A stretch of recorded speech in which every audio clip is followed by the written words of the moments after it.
Mudik Lebaran salah satu agenda yang paling dirindukan warga Muslim Indonesia.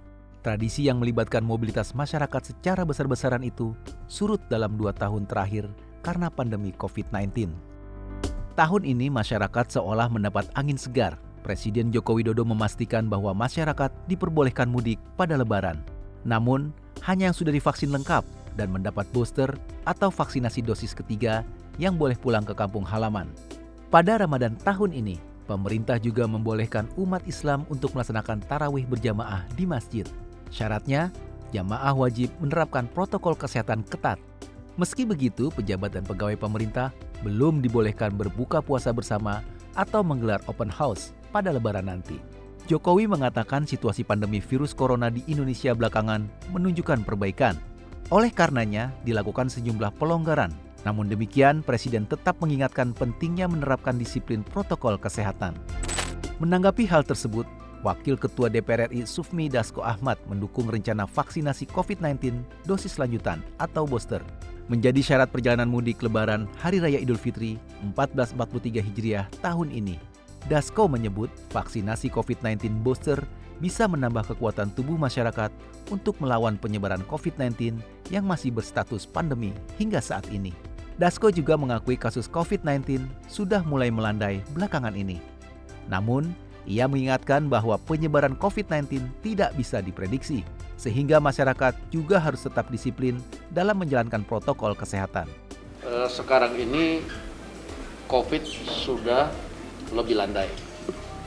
Namun COVID ini kan kita tidak bisa prediksi soal penyebarannya. Kadang-kadang eskalasi naik, kadang-kadang eskalasi turun. Nah, di mudik Lebaran itu kan pasti kemudian akan orang beramai-ramai pulang kampung. Nah, saya setuju bahwa kemudian booster itu dijadikan syarat. Karena antara vaksin 1, vaksin 2, dan nanti itu kan sudah berjarak. Nah, sementara booster itu bisa menambah kekuatan tubuh kita untuk melawan COVID. Sehingga apa yang disampaikan oleh Wapres itu saya dukung penuh. Tapi yang paling penting, selain booster itu ya sehari-hari ini kita tetap harus melakukan prokes yang ketat. Selain pimpinan DPR, Komisi 9 DPR RI juga mendukung peraturan pemerintah untuk menjadikan bukti vaksinasi hingga dosis booster sebagai syarat bepergian dan mudik pada Hari Raya Idul Fitri tahun 2022, serta tes PCR dan antigen bagi masyarakat yang belum melengkapi persyaratan vaksinasi tersebut.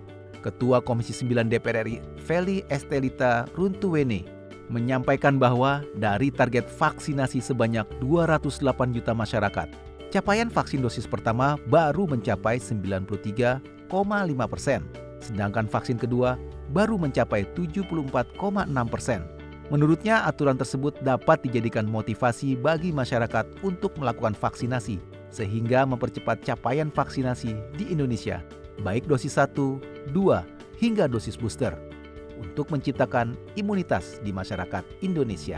Karena menghadapi nanti ada hari besar keagamaan ya, ada Lebaran. Nah, ini memang juga harus bagaimana kesadaran juga masyarakat untuk memberi dirinya ya untuk menerima vaksin dosis ketiga kan itu ya. Jadi itu yang dilakukan oleh pemerintah. Jadi yang dosis ketiga tentunya kami memberikan dukungan penuh karena kecepatan virus Omicron ini, dan dia sudah ada lagi kan varian yang baru lagi.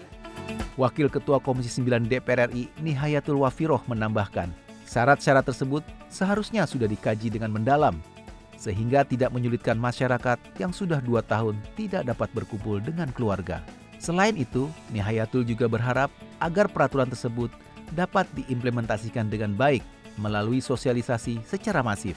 Menurut saya kalau ada syarat-syarat lainnya tentu harus perlu dikaji ya. Yang jelas jangan sampai ini masyarakat sudah 2 tahun ya tidak melakukan mudik. Dua kali Lebaran aja ke mudik, jangan sampai ada asumsi bahwasanya kenapa setiap kali mudik dipersulit dan sebagainya. Itu yang harus dihindari. Jadi bagaimana masyarakat bisa mudik dengan baik, dan pengendalian yang terhadap COVID harus juga tetap dikendalikan. Dan saya pikir satu lagi yang perlu adalah sosialisasi. Saya pikir kuncinya di protokol kesehatan ya. Kalau sosialisasi bagus, protokol kesehatan dijaga, saya pikir tentu juga akan lebih baik. Tim Liputan TVR Parlemen melaporkan.